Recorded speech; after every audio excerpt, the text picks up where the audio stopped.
Hi guys, my name is Mayana. Welcome to my core. Apple is drinking her water. I feel like I haven't done like a little rant slash like discussion in a minute, and this one has been on my mind for like a little while. As usual, I do not have this scripted. This is just like straight off the dome, literally just sitting here and talking. Today I want to talk about like sprayed edges and special edition. I was thinking of just doing them separately, but also like they're the same thing, you know, like sprayed edition special, like spray book special editions, like they're kind of like the same thing. The story is my issue is that I feel like too many things are like special editions and too many things are like sprayed edges. Like the fact that like the first copy of a book now will be a sprayed edge, like that's totally fine. I have no issue with sprayed edges. It's just like, why? Like not everyone wants like spray edges on their books. I think it's cool and all. I spray my own edges. I've been spraying my own edges for the past like 6 years now. I always spread the edges of like my favorite books. I think that they're cool, but like, okay, for example, because I just have this book here, so like a simple spray edge like this, like, okay, this is cute and all, but I don't like this color, you know? Like I would rather, I'm just a very picky person. Like what I want in my library is what I want in my library. Like I do not like the color of this spray edge. So what I would rather is have the book come plain and then I spray the edges a color that I would like, or just have it plain. But like if I could have the option to have this plain, I would, because I don't like this color. I'm sure someone would like this color, but you see what, like, you understand what I'm saying? Like I just feel like spray edges are just so much more common than what they used to be. Same thing with special editions. I feel like special editions or limited editions or whatever the fuck are just so, it's way too available. Like they lose like the specialness of them all. Like does anybody remember like when Cassandra Clare was like releasing the Shadowhunter Chronicles and the first editions had cool stuff like family map? Like I think my Clockwork Prince book has like the map of like all the families, the family trees and stuff like that. I have like an edition with art on the inside. Like I have such cool like first edition of books. I'm like, that's what we need to bring back, like those type of first editions, because I feel like sprayed edges are just like, okay. Like I remember like when Six of Crows first came out, I thought it was so cool that the edges were sprayed, because that was just so rare. Like it was just so rare, it was so cool, and it wasn't just a first edition thing. Like you could just go and buy it. As long as it was hardcover, you could buy it sprayed edges. Now I feel like everything has sprayed edges, and some of it is just really ugly. Like the copy, like what is that villain book, Assistant to the Villain?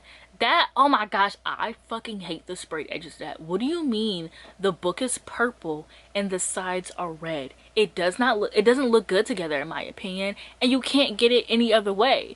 And it's just like, I just don't understand why everything has to be spray edges. And also there's also like the spray edges with designs. Personally, I don't like that. I like, if I'm ordering like a special edition, I want it to be a special edition and I'm not gonna read from it. I just have it just to like, because it's like, I only order special editions of my favorite books. Okay, first of all, I start there. I personally am not one of those people who just like is subscribed to like a Fairy Loot or anything like that.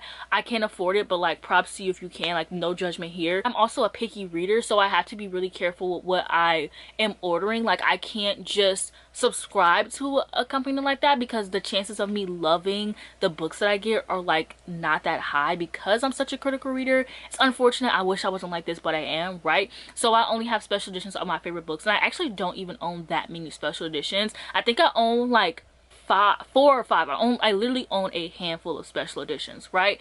And that makes them so special for me, but I would never read from them. So this is my copy of From Blood and Ash. It has these beautiful like sprayed edges. I would never read from these, just simply because, I don't know, I think maybe it's because I'm too much of a perfectionist, but I'm also like, these are just like special copies. Like they're there to appreciate. I mean, I don't judge you if you want to go through and tab them and annotate them. I definitely understand that. You bought it, you do what you want to do with your own money. I'm not one of those people, like, you know how people are with books where it's like people think that like you shouldn't like annotate your books, and they like have a heart attack if you like write in your books. I'm not one of those kind of people, because you do what you want with your money. But just like for me personally, like I wouldn't want to, like, cause this is just like a trophy, like, you know, type of thing for me. But like now everything has these. So actually my first date with my boyfriend, we went to Barnes & Noble, and The Night and the Moth had just came out, and I was really interested in it. And Mika had just sent me a TikTok about how someone was talking about the book and like how the paper felt in the book and how it felt like kind of off. So while I was there, I picked up the book, and I definitely understood what she said, because it didn't feel like paper. It kind of felt like really rough, and hardcovers itself already is like hard to read from. Personally, like from a lot of, like, it's not like super hard and complex. Like, I love reading from hardcovers. I prefer to read from hardcovers, you know, just take the dust jacket off and, you know, go about your day. It's not that much of an issue. I really like how hard they are because, like, I'm kind of a rough person, so I really love hardcovers, so it just makes sense for me. But it's like, nobody wants no thick ass stock paper to be reading from just so you can get like a beautiful spray edge. But like I said, like, for me personally, I would just rather not have those spray edges, and if I did, I would rather pay for that. Like, I paid for, like, I don't mind these spray edges because I paid for these. But like, if this was like the regular everyday copy, like, not this beautiful cover, because if this whole book was a regular everyday copy, trust and believe I would have it. But like, say it had like this on the regular book, like, I wouldn't, like, I don't know, like, it just kind of loses the specialness of it, because like, the whole point of a special edition, and it sucks, but it's like the rarity of it, the Stranger Dreamer UK edition, and how like rare it was, only certain people had it, and it was like really hard to find, like something like that. Like, I've been looking for that fucking book since then. I know they don't sell it anymore, so I haven't been like actively looking for it because I know that they don't sell it anymore. But like, if I were to ever find a hardcover UK edition of Stranger Dreamer, that would be the best thing that ever happened to me. If it's a special edition, and like, every time I look at a booktube, like, if I look at a booktuber shelf, like, you're not gonna, like, especially current booktubers, because of BookTok and like the influx of new people, you're not gonna see like Stranger Dreamer on a bookshelf. Well, you're not gonna see Stranger Dreamer on a bookshelf because that's not like a BookTok book, thank fucking God, because BookTube can never have shit. I think I'm gonna do a video on that, about how like BookTube, like a lot of the books that BookTube, like Vicious by V.E. Schwab, Emily Henry, like a lot of the like books and authors that are BookTok popular, BookTube had first. Shatter Me, like all those, BookTube had first. Anything pre-2020 that was popular is a BookTube book, but now BookTok gets credit for it just because people are just now discovering how to read, and like that reading is actually fun, you know. I really want to do a video on that because I do think it like kind of sucks how BookTok is getting the credit for things, and it's like, booktubers have been here for a long time. If it wasn't for booktubers, BookTok wouldn't exist. Same thing with like, if it wasn't for book bloggers, BookTube wouldn't exist, like, you know. But it's like, people don't, like, they don't acknowledge BookTube. Like, BookTok just gets the credit for everything. Like, I've been like fighting on whether I want to go to BookCon next year, because I know it's just going to be filled with BookTokers, and it's just not going to like feel the same anymore. Anyways, sorry, that was like a little tangent. So anyways, it just like, I don't know, it just to me, special editions and sprayed editions just like don't feel special anymore, because of like how easy they are to like find. Like, it's so many of them. Like, what do you mean that like this book has like a Target edition and a Barnes and Noble edition and a Waterstones edition and a freaking book box? Okay, I forgot like what I was last saying because I got a phone call. But yeah, I just feel like special editions no longer feel special. Like, it just felt like it was supposed to be like a rarity, like something scarce. But now I just feel like so many places have like special editions. Like, a book will come out, there'll be like a book will come out, it'll be like a Target edition, a Barnes and Noble, a Waterstones, and they'll all be like 3 different editions, like some random book, like 8 random book boxes. And also, like, book boxes just don't feel special anymore because there's so many of them. And also, I think book boxes are pointless unless you're just, personally for me, I already have all that trinkets. I don't need a bunch of random shit. You literally have to like know of, like, you either have to read like the most popular books or have to be like know of them, because you could be like getting like a dark academia book and they'll have like dark academia theme things, but like, just because the book is like, okay, so say this is it's not a dark academia book, but say this is a dark academia book, so this is the book, but you might get like a pin for the book, and then like a secret history something, and then like if we were villain something, and like you will have to have read and liked all of those, or it's just like such a waste. And I just feel like the only thing that I personally like in book boxes are mugs. I think those are worth it, and yes, you can pay for just the book, but also like, I don't see a point in paying for special edition book boxes.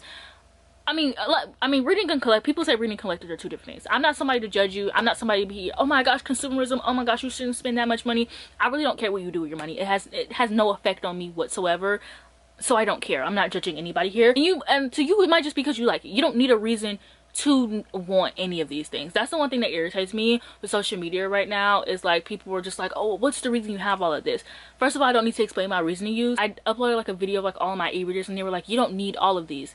I never said I needed any of them. They're not a need, they're a want. I can afford to buy them. I can afford to spend my money on whatever I want to spend my money on right now. Therefore I will. And I bought 4 different e-readers with my own money that I made through YouTube. Like, oh my gosh, I love that, right? Like, it's just like, I don't know. So I'm not sitting here judging anybody. Like, if you want to buy all the book boxes in the world and never read them ever again, that's your prerogative. I don't give a fuck. But I'm just saying, for me personally, it doesn't make any sense because, one, I'm such a critical reader, but also, like, if you're not a fast reader, I feel like that's also kind of pointless because it's like you're getting all these books, these new popular books that are coming out, and you're not keeping up with them, or you don't know what they are. And like, the book boxes, I also feel like, are very terrible at like having books of people of color. Like, they only want like the popular books, and like, I think the 5th season just got a singular book box, I think like this year, last year, even though it's been kind of getting more popular for years on BookTube. Legendborn has a, I feel like Legendborn has a bunch of like special editions and book boxes because it's super popular right now, yes, but it's like a lot of other authors of color and black authors don't have that, and I feel like Legendborn could have so much more than what it already has, because I actually don't know how, I can't like think of the top of my head like how many, but I can think of like several Sarah J Maas ones, to be honest. Like, there's Sarah J Maas like all black copies that are coming out, and it's just like, okay, you're paying for the same books but just all black. How was that special? That's just like such a waste of money, in my opinion. And the crazy part is, there are people out there who will buy it just because it's special, and it's like, I get it if you love something. I mean, personally for me, like I said, this is all my opinion. I don't give a fuck what you do, right? But like, personally for me, like, there are like multiple copies of the Cruel Prince is like my favorite book of all time, or even Ninth House. Ninth House is my favorite book of all time. I do not have any special editions of Ninth House. I just have the Book of the Month editions and then my regular editions. That's about it. Like, I don't have like anything special for them. But like, the Folk of the Air, I feel like it's like Ninth House, the Folk of the Air, but I have more special copies of the Folk of the Air. But it's like, I remember when I first was getting into it, like, there were so many copies out there and they were ugly as fuck. There are some special editions that are just ugly, and maybe I'm just like super judgmental and super picky at what I have, but like, I would rather just have like the copies that I have. First of all, I'm also really grateful because they were sent to me by a YouTuber that I love and adore, and then the very last one was sent to me by a subscriber, so it's like, I'm very appreciative and I'm very lucky to have that. But they were also ones that like I wanted and I sought after, because the YouTuber did ask me like, hey, I know you like this, would you like these editions? And I said yes, and then a subscriber saw that I had the first two and gave me the last one. So it wasn't like I didn't want the copies that I had or anything like that, but it's just, I don't know, like, I'm really like, there are some copies out there that I think are fucking, like, people message me all the time like, oh my gosh, Marina, have you seen this edition? Yeah, I have. It's ugly, in my opinion. Like, you might like it and that's totally fine, you know, you can put it, but like, to me, like, I could never be that type of person who has like 50 editions of like my favorite series, because I'm also just very picky, and I would rather just have ones that I love than just have like a huge The Folk of the Air copy, just a huge The Folk of the Air shelf, just so everyone who sees my shelves can know that I love it. You know that I love it because you see 3 different copies on the shelf. Like, you don't need to see a whole shelf dedicated to it. Now, if I ever come across some editions in the future that I absolutely love, then like, yeah, but I don't need to collect every single copy out there. But if you do, I totally get that. Like, collecting things is fun. Collecting things is fun, okay? I've been going to thrift stores, slowly trying to collect Hunger Games books and the Twilight books. I'm having so much fun doing that. I think it's totally fun. But I think that type of collecting is fun, like going out and looking for stuff. I feel like I'm just like rambling at this point, but yeah, that's just how I feel. Like, I just feel like right now, like, special editions and sprayed editions are just like everywhere, and they just kind of like don't have a point, and they're just kind of like, I don't know, they're ruining the point of them. Like spray, like, I don't want every single book that comes out to have, and a lot of them don't even match the book. A lot of them don't even match, and that's what pisses me off. Like, I'm a very picky person. I would rather spray my own edges. I would prefer that. I love taking a bunch of books, stamping them. I love taking all of my favorite books that I've read recently, putting my stamp on them, taking them outside and spraying them all day long until the sun goes down, and having those fumes hit me in the face and calling it a day. Like, I don't need the like extra, like, yes, I love this because it's a special edition, but I don't need this on like my regular everyday copy. I'm not one of those people who, like, maybe I should though, maybe I should do that. I'm not one of those people who like puts the spray edges out on the shelf, which like that would be the I just don't see a reason in doing that, because it's like there's also the cover that you can have laid out. So it's like, to me, I'm just really like, the way that I like have my shelves are just really particular and really specific, and maybe in the future you'll see me with some special editions with the thing, like, but how do you know what book it is? Because like, if you have a whole shelf full of like special, how do you know what book it is? But also, it's your shelf, so you know. Like, me personally, I wouldn't remember, not gonna hold you. But if I had like maybe if I turned all of my focal there. Also, my shelves, they're too chaotic. I can't do that shit. Like, I don't have room for that. But like, if I did, I could maybe have like my focal the air ones set out, and then like my regular copies, maybe. But like, I don't know. Or like, I'm even looking at my Sword Heart copy. Like, even looking at my Sword Heart I do not like this blue. I just think it's too, like, I just don't like these colors. Oh, they're very similar. They're very similar. I just don't like them. Like, these shades. And like, I kind of see where they're going with Sword Heart, but it's like, it's just not. Like, if you're not gonna have, they should have done like a red. They should have done, but I see why they wouldn't do red, because red spray edges and black spray edges are like popular. Those are what I spray my edges, red or black, because a lot of books back in like 18, 19, all the books that were coming out were like black and red. So like that makes sense. But yeah, I would rather do my own edges. Like, I'm actually looking for gold spray paint so I can spray paint some of my favorite books like gold, because I think that would be so cute and like so unique. But like, I want like shit like that, where it's like, that is something like nobody else is gonna have, like a book with gold edges, unless they do it themselves. Or that's what I mean. Like, that's the kind of like special edition I would want, right? But anyways, I'm just gonna keep talking in circles and rambling if I keep going, but you get my point. Let me know your opinions down below, if you agree, if you disagree. Actually, if you disagree, don't tell me. I don't want to know. I don't like people disagree with me on my page. You can disagree with me in your own personal time, but don't do it on my page. Thank you. So yeah, that's all for this video. Don't forget to like, comment, subscribe, and I'll see you guys in the next one.